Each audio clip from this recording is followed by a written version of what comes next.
All right, so I'll just go 3, 2, 1, and then I'll start talking, and then I'll introduce you, and then we'll go right into, like I said, the topic. I'm just gonna, well, you'll We'll get the just- idea. yeah, Like I okay. said, I'm totally winging this, so That's how I thought on this. Yeah. Oh, absolutely. I thought of this on the way drive up here. So.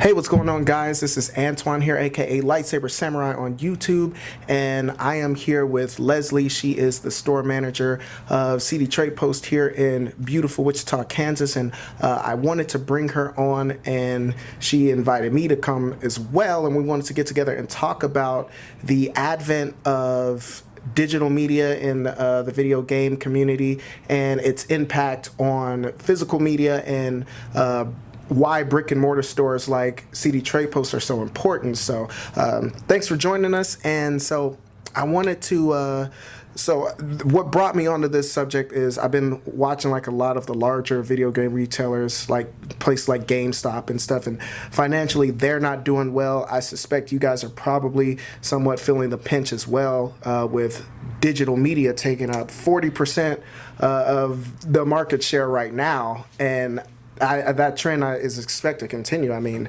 the next generation consoles were planned with the idea of being totally digital. So, but yeah, I just wanted to know, like, what are some things you guys are kind of doing to prepare for that, and what you guys have going on as far as getting people into the door and. Well, we're trying to keep that sense of community that you only get with a brick and mortar store. Right. And there's still so many people that want that physical copy. Absolutely. And I feel like when the new systems come out, they're going to be sorely disappointed. And their interactions with other people are going to go down even further than they were before.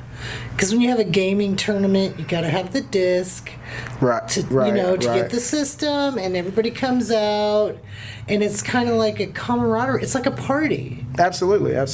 Yeah, and you can't do that if everybody's at home downloading their games. Yeah, it's definitely not the same. Midnight releases, that's a party. Taco trucks. I mean, the whole. Yeah, absolutely. They're going to miss out on all those things because they're going to download their content.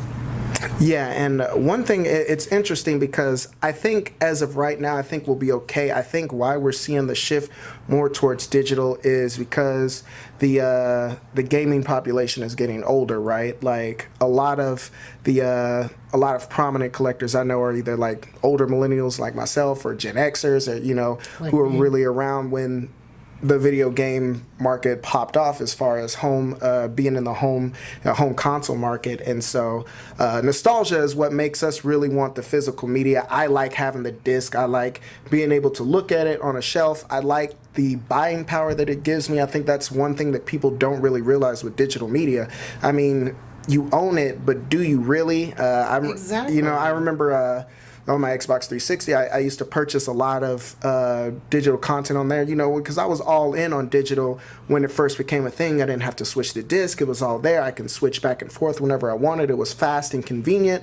But when Xbox started to pull some of the content from the servers, content that I had already purchased, then all of a sudden it would tell me like, oh, I got a message like, oh, you have to download this again. I'm like, what? And I click it and it's, oh, this content is no longer available on the Xbox. I'm like, wait, but I already paid those, so what happens now? So, it's very interesting like that. So I think, with the physical media, I can resell it.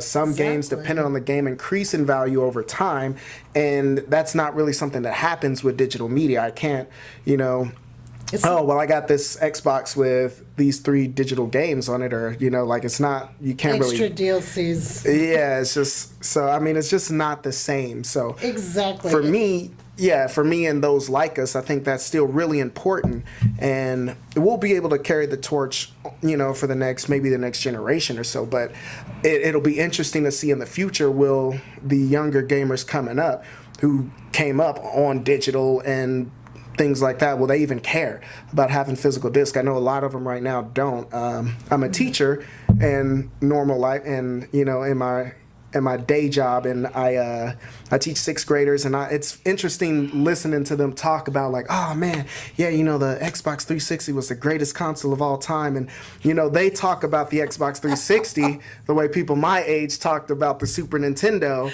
And you know, like, and Nintendo 64. Absolutely, which the was, Nintendo to me 64 was the best console of all time. Was 64. Ah, yeah. See, me, it was. That's a very interesting point. Like with that period, because me, I'm a hardcore PlayStation head, hardcore Sony fan. Me too, absolutely. And I think, and I have a friend who's a hardcore Nintendo fan, and his fandom started with the 64. And it was interesting. We got the PlayStation in 1998, Christmas in '98, and he told his mom, he was like, okay, I've got my mom. I asked her for an N64. If I get an N64, you guys ask for an original PlayStation. That way we can go over each other's house and we can play, you know. So, but because of that, he grew up with the N64. We grew up with the PlayStation. Till this day, he's a hardcore N64 head, and I'm a hardcore PlayStation head. Like, and so yeah, that was an interesting. That was a real juncture for like a lot of people. Like, you know, absolutely. But yeah. And my children to this day, they're grown. Mm-hmm. They love Nintendo 64 as well. Right. You have to influence your children yeah. in their choices as far as game systems. And Absolutely. they started out with a PlayStation 2 because that was what was big at the time. Right. I didn't bring out the retro stuff till they were old enough to take care of it. Right. I really didn't let them play it till... Yeah, and I'm a huge fan of the Atari 2600, and that was definitely before my time, but my mom had one. I actually have my mom's unit in my game room right now, and you know, she let me have it, you know, because I take care. Like you said, I got old enough to the point where I would take care of it, and she let me play it, so I began to respect it, and so it was something that I wanted to keep nice. And I remember, you know, games on the 2600 like Hero and Knight Rider and Haunted House and things like that, and yeah, it's crazy because most people my age are like, nah, that's a little too old for me. I can't really get into that. But yeah, it was just because that's how I was introduced to video games by my mom. Absolutely. And then, of course, we got our Nintendo, our NES in Christmas in 1990. And yeah, it was crazy, which is a great, interesting thing. I talk about it on my YouTube channel all the time. Like, I'm not really familiar with the 16-bit era. So I'm not really familiar with Super Nintendo and Sega Genesis, mainly because we were too poor to get them. So we had our NES from 1990 until we got the PlayStation in 1998, which I think is another reason why I'm a huge PlayStation fan, because to go from 8-bit to 32-bit graphics, like that was... You have to admit, even to this mind day, blown. Like, Sony has the best graphics. Yeah, it's crazy even because... to this day, they only improve over time. Right. And it's interesting, like... Because on paper, that's not always the case. Like, as far as like how powerful the systems are, but it's really just in how well you can implement it. A lot of people used to talk about that the Sega Saturn, which came out around the time the 64 and the PlayStation. That was on paper, it was a much more powerful console than the PlayStation, but it was just hard to develop for. And so games looked way better on the PlayStation, despite the fact that it was technologically inferior to the Saturn. Which you can't find anymore. Oh, yeah, I wish I had a Sega Saturn. I would love to start collecting for that, but yeah, that's one of those consoles long gone. In my whole time here at Trade Post. Really? And one collector who sold me his games. Wow. Yes, and it was different. Yeah, a system like that, you probably have to... Was the weirdest controller. Oh, yeah, they're yeah, like that 3D pad. Yeah, it was like honestly, it's very similar to the Dreamcast pad if you think about it. Like the Dreamcast, but I love Dreamcast. I'm gonna be honest, Dreamcast. You don't like the Dreamcast? No. I'm coming around to it. I was so into PlayStation 2. I didn't care about the Dreamcast. I didn't care about the GameCube. I didn't care about the original Xbox. Yeah, GameCube is awesome too. Yeah. Luigi's Mansion on GameCube. Yeah. It's one of my very favorite games. Wow, right on. Right, it's crazy. I've never played it. Most people, they think I'm a Nintendo hater. I'm not a hater. It's just before your time. Well, I mean, the GameCube, I was all in on the GameCube. Well, I was 16 when the GameCube came out, but I was so into PlayStation 2, nothing else mattered. I didn't start playing GameCube and original Xbox till my 20s, like when I was in college, when I had disposable income where I can go back and buy that stuff. And yeah, but that's like, where we were at too. I didn't play the GameCube till I was in my 20s. Right. And so like I've been getting into it more. Now I've got GameCube games are starting to they're going up in price faster than yes, PS2 and original Xbox games, unfortunately. So they're kind of getting tough to find, and because my PlayStation 2 collection is so large, like most of the GameCube games, like I already have the PlayStation 2 version, so I'm just mainly going for exclusives. But those are the games that shot up in price first. Get So to play Luigi's Mansion. Oh yeah, absolutely. I'm telling you, I love that game. I can play that for hours. My favorite game on the GameCube is Metal Gear Solid: The Twin Snakes, which is my favorite game on the original PlayStation, Metal Gear Solid, and so it's a remaster of that. But it incorporated a lot of things you can do in Sons of Liberty, which was the game that came out on PlayStation 2. So it was kind of a mishmash of those games. It was the storyline of Metal Gear Solid with the gameplay and graphics of Metal Gear Solid 2 on the GameCube. And it was, it's crazy because my issues with the GameCube is the controller. Like, it's the most comfortable controller, like, of all time to hold in the hand, but the button layout is just something I could never get something I can. Yeah, man. Toggle, Yes, you break it, and then you're like, no. Yeah, man. It's rugged out there. You get intense on that game, and then all of a sudden you're like, what the? Yeah. Yeah, and we were bad about that, but now I'm really good about it. But when I was younger, we went through quite a few. But this is case in point. Like conversations like this, like won't be had by like our children and people younger. Like if you're just all digital, like when you're online playing, which I do enjoy. Yeah. Don't get Yeah. I do, especially, and again, this goes back to Sony, PlayStation 2, Call of Duty, Black Ops 2 with the zombies. Right. Okay, you could talk some mad stuff. It was so much fun. fun. Oh yeah, absolutely. Like. Yeah, my first online fun. experience was Halo 2 on the original Xbox. Like that, Halo 2 on the original Xbox. Like that was my first taste of online multiplayer, and it was insane. Like I said, I mean, it's digital and online, all of that. It definitely is a game changer. It was a game changer, but I mean, I can't have it all one way, and for that fact, I can't have it all. Physical and I'd like. Really want to hang out with those folks? That just, yeah. Like I said, it was all. It was pretty rough. Right. So it's like like my favorite memories. Before time was maybe playing like having a GoldenEye party. In GoldenEye 64, you got the pizza and there was four player split screen. Mortal Kombat 64. Gold or Killer Instinct Gold. Yeah, Mortal Kombat 64 was dope. Is so good at that. Yeah, she man. blew my mind with that because I did not realize till she. Oh yeah. She decimated me on the 64. Yeah, couch co-op was like, that's a totally different experience. And it's people people, good friends of yours, good family members of yours. You all sitting there, you can all eat dinner, grab food together while you're sitting there playing, and, you can shove each other and like just try to... the whole experience, like it's like nothing else. And then people's like, oh, what's your favorite online multiplayer? Oh, well, I guess when I won that game and then the guy said my mom was a hoe after I beat him, I don't know. And I got accused. I didn't even know what camping was. Oh yeah. Till I went online and started camping. On Black Ops 2, and then I did it on purpose. Who's gonna? They don't know. Right. I don't do it anymore, but at the beginning I did. I totally did it. Look, I mean, that's another issue I have with online multiplayer. I got these people that I've never met before, these self-proclaimed, experts trying to tell me how to play the game. Like, don't tell me how to play the game. And it's like, I look at it different. So when they get all hostile, I'm just laughing. Right, because it's a game. This is not real life, and that, that's...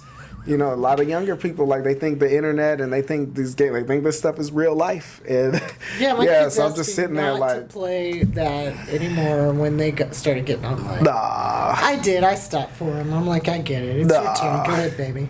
But yeah, because I was a pain. But it was fun to me. It was so fun. Like, I mean, online multiplayer, I enjoy playing with like people I know. I don't really like just going in lobbies and playing with a bunch of strangers and stuff. Like me and my brother, like we play Payday 2 on the Xbox One all the time together. Yeah. And we get a team of heisters together, like, and we'll do it like friends. that. Absolutely. But yeah, as far as total strangers, because then like you just get this weird weird people.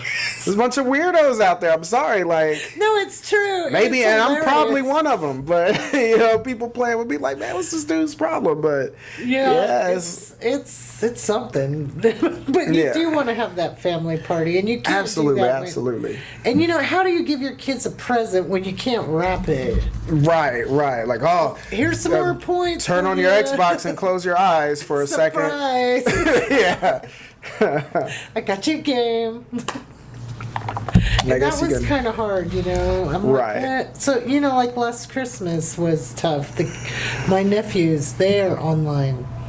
They're at that, they're younger. Right. 12, 13-year-olds. And they're all I want is, more PlayStation points or Xbox Live and I'm like, wow, guys. Yeah, it's crazy. V-Bucks for Fortnite. As soon as I was talking about Fortnite. that. Don't get me started on that. Five Nights at Freddy's. That and Five Nights at Freddy's, man. I don't get it, man. I'm sorry. I know I sound super old right now because I'm just like, it's Fortnite. And I get it, like you said, it's their turn. This is, But their parents, this is the wave they got to ride. But retro systems as well. But yeah, they want the computer. Build your own computer. Yeah. Build your own gaming system until the PS5 comes out, which is right. I'm sorry, those youngins are waiting. They're just waiting. Yeah, absolutely. And it's crazy because the Xbox, the Series X, like I said, at first they were playing with the idea, we're going to make this console all digital. They tried that with the Xbox One. They released a version that was all digital. You guys know what I'm talking about. I can't remember what the acronym stood for, but it was basically the Xbox SAD. It was the SAD. I can't remember what it was. It was the solid something drive. But the acronym spelled SAD. It was like, and sad it was because it never, like, nobody bought it. Well, because they're like, where do you put the disc at? Yeah, and it was all digital. But the problem with switching all digital, okay, I got a shelf full of games that I no longer can play. Like, now I have to, how do I prove, like, I have to buy those games all over again. Like, these are games I already own. I shouldn't have to buy them all over again. There should be some kind of system in place where I can, Well, that's what they're, that's going to be always going to be the problem. Absolutely. So they're always going to have physical copies, I hope. Right. But that's what I'm hoping. I mean, as time goes on, if it gets to the point where gamers don't care as much to have them, then they'll disappear, which is crazy. Like, and we'll go to those consoles that are 100% digital only. And well, look what they're doing with the Nintendos, the classic ones, with all the downloaded games. Right. People are actually modding them. Oh yeah, that's absolutely. I modded mine. I'm not gonna lie. Well, it hurts me. Those systems, they have their place. For instance, we went to Kansas City last year. It was Worlds of Fun or something, just a quick little trip. And me and my girlfriend and her friend, and we were all in the hotel room. And, you can't, it's hard to lug your PS5 and like your collection. My N64, my NES class is like this big. Right. I can put it in my backpack and pop it out and bam, then I got the whole NES library, So, it's extra controller, whatever, so we can play multiplayer games and stuff like that. People have said it's not the same, and they're coming back. It's definitely not the same in some respects. That's a whole nother argument I have. Because me personally, I didn't grow up with the Genesis and the Super Nintendo. I grew up with the NES, like the 20 games I had in my collection when I was a kid or whatever. But for me, I don't really care. Like, there's some people who are really snobby and really just gaming elitist who pixel peep and like, it's the screen tore a little bit here and it's not supposed to do like. The Sega Genesis Flashback HD is a perfect example. It was an at-games system. I have a video on my YouTube channel about it. 3 things that it did better than the Sega Genesis Mini that came out later last year.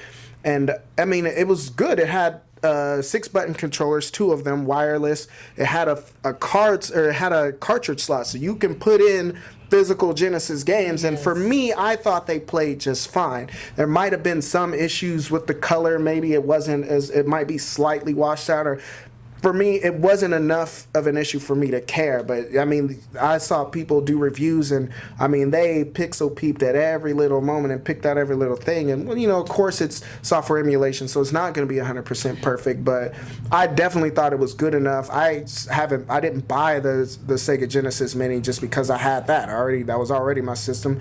45 built-in games, Genesis games. Then it also had Master System games on it, which, like the Saturn, you can't find Master System games physical anymore. Game Gear games were installed on there as well, and so I'm gonna grab the door. We got another guest. Oh, okay, awesome. All right, hold on. All right, let's see what we got. Right. Yeah, now this that new we space actually is have this- fantastic. yeah, And you okay. guys have been seeing the B-roll. I've been walking around the store showing you guys. They've got an impressive selection of video games and vinyl and apparel and movies and collectible figurines, like And now we're even anything doing you board can think games. of. Oh, you're going to see board games too. Oh yeah, I legit didn't even notice that. I'll have to. You'll be seeing that too. The Yes, board we want games. to do that too. We want to have little gaming tournaments here. Yeah, we want to yeah. do all that. And as much as I consider myself a hardcore gamer and a retro gamer and this and that, like still, if my crew is getting together, hey man, come to the spot. We're playing Monopoly tonight. I'm not saying no. I'm not saying no. See, that's what I'm We talking will play about. Monopoly all night, and I'm taking everybody's money. He thinks. That's right. Oh yeah, don't let me get started. See, I start off by getting all 4 railroads, and then I work on that Park Place. Like don't play with me. That Park Place. Get you on That's that. funny. Well, I was hoping this summer that we could do some chess tournaments Okay, because I love chess. right on. I mean, I'm not great at it, but I love it. Yeah. I learned the basics a long time ago, but What do you think of that? I mean, I know that's not video game related, but it would it could be fun. I mean, it's it's not what we call it's analog games is what I like to call it. Like it's Yeah. analog, like. But we are still. I mean, I'm in love with the Switch right now. What are your Yeah. thoughts on the Switch? I don't own one. Like I haven't got into it yet. I didn't buy it for the longest. At first, my excuse was because the Switch, just the games weren't there. I had a Wii U, and I've still got my Wii U. Got a huge collection of games for the Wii U, and they brought out the Zelda and the Mario Kart and Mario Party and Toad's Treasure Tracker, the Bayonetta, all that stuff. Like I already had all those games, so I'm like, it wasn't enough for me to make the jump. Even when Mario Odyssey came out, I just didn't care enough about it because What about Pikachu? Huh? Pokemon Pikachu. No, I haven't played that one either. I haven't. Gosh, that's cool. I used to be hardcore into Pokemon, but I dropped off from that, so I haven't played a I go back and play Pokemon Silver every now and then. Well, they have this new controller. Well, it's not new, but it was new to me. And we got one in, and it's shaped like a Pokeball. Yeah. You can plug it to your phone or the Switch Nice. and play Go Eevee. And I just lost my mind. Now that being said, if Game Freak were to release it, if Game Freak got together with Nintendo and they made a new Pokemon Stadium, I would get a Switch for Pokemon Stadium. Well, I would do it for that. I hope they hear you because I would love that man, as well. everybody wants Pokemon Stadium. Like that's okay. That And you know that that's game on made the me 64. jealous. Yes, and that game I was gonna say that game made me jealous of my friend for having a 64. I And it's know. crazy. But he played. Joke was on him. That was funny. Like when he got it that Christmas, and it was like he wanted to get. I can't remember. It was Ocarina of Time or Majora's Mask. He wanted his mom to get him that, and it was like one of the hottest selling games that year. So she couldn't find it. She was like, "Man," she's like, "I'm sorry, son, I couldn't find it, but I know you like, I know you like comic books, so I got you the Superman game."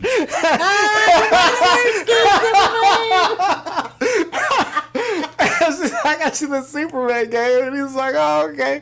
And we was over his house and played that. I was just like, "Wait, what?" Like, But you can't be mad at her. She's yeah, just she didn't know loving any you, better. that's all. She didn't know any better, but you think Superman sounds cool enough. That's crazy. Speaking of, there's never been a good Superman game. No, I can agree I with you on that. I enjoyed Superman Returns on the Xbox 360 specifically because I like the flying mechanic in that. Like flying in that game was fantastic. It was exactly how it was supposed to be, in my opinion. The game was unfinished, unfortunately, so it was just a bunch of BS. And then the game ended, and then I was just like, but. Yeah, if you don't spend money on the game, you can download the demo and just whenever you feel like flying around, just play the demo. Like, I agree. There was one good Superman game. oh, what do you got? It was the arcade game. I don't know if you ever get a chance to play. It was you had to go to the arcade to play it. Okay. But you could choose between Superman and another character who looked just like him. Different, but what style of game was it? Was it like a beat 'em up or was it? yeah. You fight, you fly, you have your heat vision. And it was just called Superman? I can't remember exactly what it was called, but yeah, it was Superman. Well, here, I don't know. I'll look it up. All right. Yeah. Sorry. Yeah, because I'm interested now. Because I like Superman, I like his character, and I've played a lot of the Superman games. And there was one on the original Xbox. I have that one, and there was one on the PlayStation 2. It was kind of cell shaded, and it looked like the Superman cartoon. And that one was almost fun. It was kind of fun, that one I think was called Shadow of Apocalypse on the PS2, and then I can't remember what it was called on the Xbox because there was a different game exclusive to the original Xbox, and it followed the Y2K storyline and like with a Metallo or something like that. I can't remember how that one went. That was kind of cool because it had open worlds that you could fly in, but he just flew so slow and it was sluggish and the graphics weren't that great, and it was just like, But see, all these fun things that we're talking about, yeah, they were physical. Right, and Oh, there it is. What is it? It's the Superman arcade game. Superman Arcade. okay, it's called Superman Arcade. Yeah. Okay, yeah, I'm gonna have to check that out. I'm gonna have to look for that. Taito released There it. might be an emulator out there. Oh, absolutely, I'm sure. So yeah, I'm gonna have to. I probably already have it because I have like something like 4,000 arcade games on my original Xbox, and I haven't gone through all of them. But I bet you it's something. I'm definitely gonna have to check that out, and maybe I'll live stream it on my YouTube channel or something That'll be like cool. that. Yeah. Now, also here we have movies. Yeah. Not just games. Not changing the subject, but No, but again, movies that's another good point because movies is a physical medium. I feel like that's on the decline as well. Netflix, You got the Hulu, streaming services Disney. like I understand, but the older generation wants to have it for the younger generation. Yeah. And you literally are passing these movies down. yeah, again, and not so much with video games, but there are some certain box sets that are worth money. Like if you have like the Disney movies on VHS, like some of those goes for hundreds and hundreds of dollars. Like it's crazy. Like I know. there's big money, and we got a bunch. You don't have a VHS player anymore. Yeah, but it's just like, you lose the buying power when you just rely on these streaming services. And I'm looking at The Office right here on Blu-ray. Let me grab it. Bam. Tosh.0. Yeah, The Office, Tosh.0, and like one of the best sitcoms I've ever watched. I love The Office, but Netflix they're spending millions of dollars a year to keep it on Netflix, and they've been toying with the idea of getting rid of it because it's almost too expensive to keep.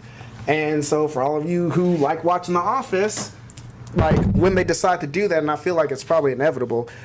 And, you won't be able to see it anymore. So better hope you have the DVDs because that's the only way you're going to be able to watch it after that. Well, I do that with all my favorite series. Right, and that's right. another thing that we could do here is like Supernatural, The Office, what's Psych, Monk. Monk was good. What's that one?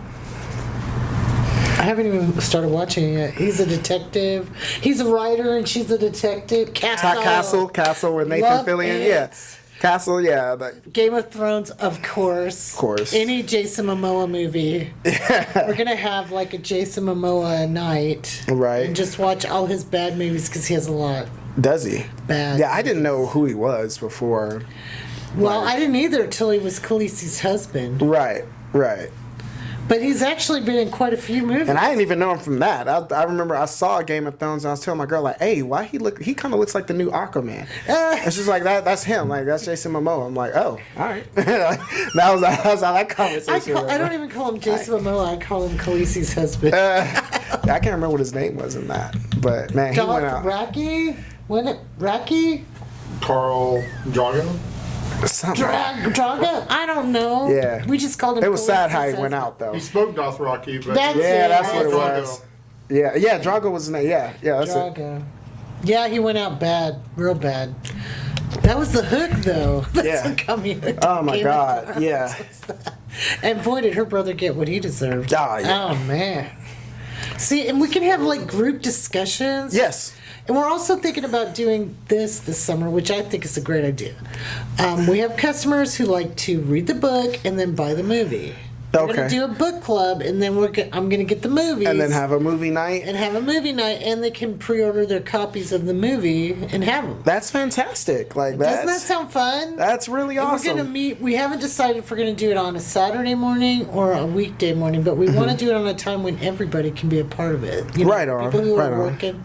Because it's all working people Yeah. that have thought of these ideas. Nice. And now that we have the space, we're going to do it. Oh yeah, yeah, and that's so cool that your company just kind of gives you free reign They to do. that. They're all about it. Because I'm your competitors unfortunately are not. I'm really I'm good friends with a store manager that works in one of the stores here in town, and it was really they hosted a Mortal Kombat tournament. It was fantastic. I vlogged about that on my YouTube channel, and so I was very restrictive in what I can do because of all their policies and their red tape, and it was no fault of his, but it was just the company just not being Well, being afraid everybody of does- what I don't know, but. Well, it just depends. Like, we're so small that we can. Right, and that I guess that's true too. There is freedom in being, a smaller company. And we're local.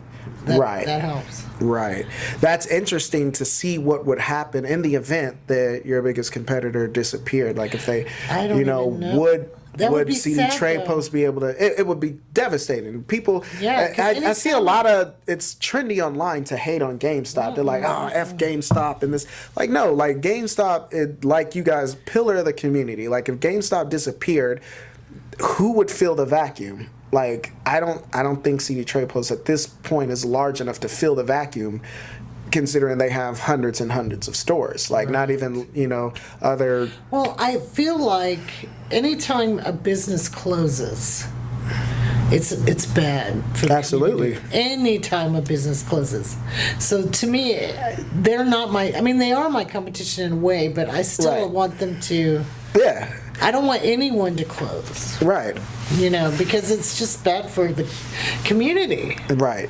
They need choices. Absolutely. They need choices and they need competition to keep them in check. Bingo. And I feel like a lot of their problems stemmed from when they were the only game in town. Because for a while there, Yeah, because CD Trade Post, Game Exchange, companies like that, small blips. Our web Right. service to hopefully, someday match theirs. Right. And when EB Games I and remember EB and GameStop were going head to head and then they swallowed EB Games at that point, they had free reign to do whatever they wanted at that time. And I think a lot of issues that they're dealing with now stems from the mentality that they developed in the years following the collapse of EB Games.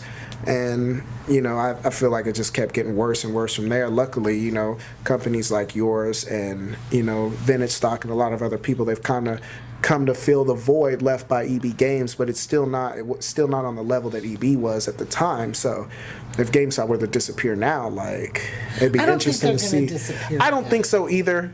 And But for us, our motto, we try not to be associated with Right. GameStop because we're trying to take a different route yeah, with people. We want them to know that they matter. yeah, On absolutely. my door at my old location, the most important person was the customer when they walked through the door. And we had it on the door, Yeah. but now we don't. Yeah, but we yeah, did. yeah. And I try to remember that. Yeah. Every day and let my crew know that without people, you don't have a business. Nice. You really don't. Yeah, absolutely. Yeah, a you lot of gotta people treat unfortunately everybody- forget that. But Yeah, you got to treat them like they matter because they do. Yeah. And we're all about the working people, helping everybody to afford games and Yeah.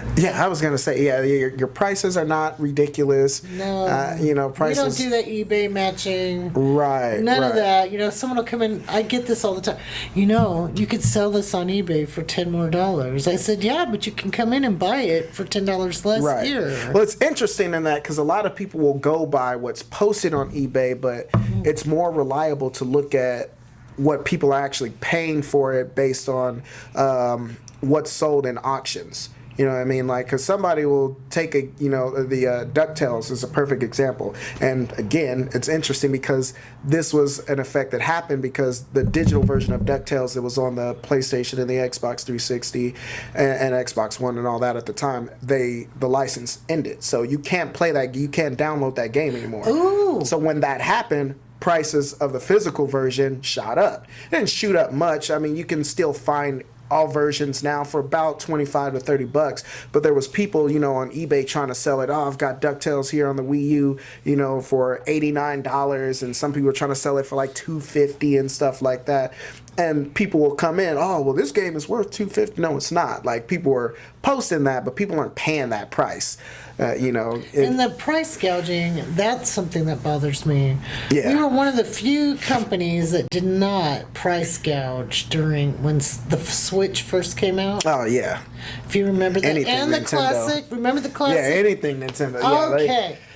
People were 120, and we're like, no, it's the price. Retail price is all you have to pay. Right. And I think that helped us immensely. No, yeah, absolutely. Because I was like, no, we're not doing that. We're not price gouging you. Yeah. When we finally got ours in, Right. we sold it for retail and nothing more. Yeah. And and that's important. 'Cause And even Walmart was jinking the price. yeah, they were. Oh my goodness. Yeah, they I were. couldn't believe it. And I'm like, oh, that's shady. Because, you know, you have to have transparency with your customer. Right, and, right. You know, all of them who ordered it and didn't get it because we were on, later on the list. Mm-hmm. It wasn't our fault Nintendo didn't make enough. When they got them, they loved us for Right. it. And I was like, that's right. That's something I'm really proud about. Okay. We do not price gouge. All right. Well, I'm gonna have to stop you there. I see my battery's a little low on that, Oh, but my, okay. yeah. So that is basically the state of the community now, as it pertains to physical and digital media. Digital's on the rise, but there's still a place as of right now for physical media, thanks to people like Leslie and companies like CD Trade Post. And so, I mean, we'll keep it going as long as we can. So again, Absolutely. And this summer is going to be really exciting at 1010 West Pawnee. yes, I was going to say, I was just about to ask you, where can we find you in the city? 1010 West Pawnee. All righty. Yep, come on down. Tell Leslie I sent you. I appreciate it. And you have anything else to say before our battery dies and we get cut Yeah, off? 10% off if you tell me Antoine sent you. Ups. There you go. There you go. All right, guys. Thanks for watching. I'm Antoine, a.k.a. Lightsaber Samurai. This is Leslie. This is the state of the community. We'll see you guys next